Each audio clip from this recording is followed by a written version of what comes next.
Pasangan Anies Baswedan, Muhaimin Iskandar hadir dalam rapat pleno terbuka penetapan pasangan calon presiden dan wakil presiden terpilih pemilu 2024 di gedung KPU RI, Rabu 24 April 2024. Keduanya duduk bersebelahan dengan Prabowo Subianto Gibran Raka Buming Raka.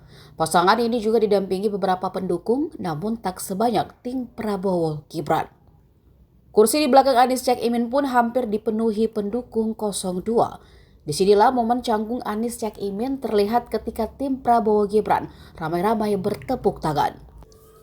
Mereka riuh dikarenakan harus menunggu lama proses penandatanganan berita acara pembacaan rapat pleno oleh para komisioner KPU RI.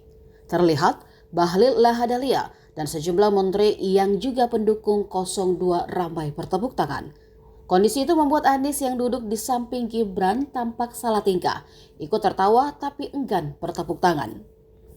Sementara Cak Imin terlihat hanya sibuk melihat layar HP.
Download Tribun X sekarang, menghadirkan lokal menjadi Indonesia.